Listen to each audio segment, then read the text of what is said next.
নমস্কাৰ স্বাগতম জনাইছোঁ মোৰ ইউটিউব চেনেললৈ। আজি আমি আহিছোঁ নামনি অসমৰ ধুবুৰী জিলালৈ আৰু ধুবুৰী জিলাৰ বিখ্যাত ঠাই তথা হাৱাখানা মহলত আমি আজি আহিছোঁ আৰু আপোনালোকে দেখা পাই আছে পোনে পোনে হাৱাখানা মহললৈ। আৰু হাৱাখানা মহল অৰ্থাৎ মাটিয়াবাগ ৰাজবাৰী গৌৰীপুৰত অৱস্থিত আৰু গৌৰীপুৰৰ হাৱাখানা মহলটো গদাধৰ নদীৰ পাৰত মাটিয়াবাগ পাহাৰত অৱস্থিত। এই মহলটোৰ নাম মাটিয়াবাগ আৰু হাৱাখানা বুলি জনা যায়। এই মহলটো গৌৰীপুৰৰ ৰজাৰ পৰিয়ালে ব্যৱহাৰ তথা নিৰ্মাণ কৰিছিল। গোৱালপাৰীয়া লোকগীতৰ সম্ৰাজ্ঞী প্ৰতিমা বৰুৱা পাণ্ডে ব্যৱহাৰ কৰিছিল।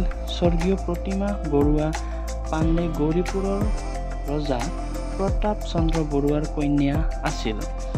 লগতে মহান চলচ্চিত্ৰ নিৰ্মাতা প্ৰথমেশ বৰুৱাৰ ভতিজা ছোৱালী আছিল। প্ৰতিমা বৰুৱা পাণ্ডে ৩ অক্টোবৰ ১৯৩৪ চনত জন্ম গ্ৰহণ কৰিছিল আৰু ২৭ ডিচেম্বৰ ২০০২ চনত তেখেতে মৃত্যুবৰণ কৰিছিল। তেওঁক গোৱালপাৰীয়া লোকগীতৰ হস্থিৰ কন্যা আৰু মোৰ মাহুত বন্ধুৰ লোকশিল্পী ৰূপে বিখ্যাত তথা পৰিচিত। তেওঁ বিভিন্ন পুৰস্কাৰেৰে পুৰস্কৃত কৰা হৈছিল। তেওঁক গোৱালপাৰীয়া লোকগীতৰ বাবে পদ্মশ্ৰী আৰু সংগীত নাট্য একাডেমী বঁটাৰে পুৰস্কৃত তথা সন্মানিত কৰা হৈছিল।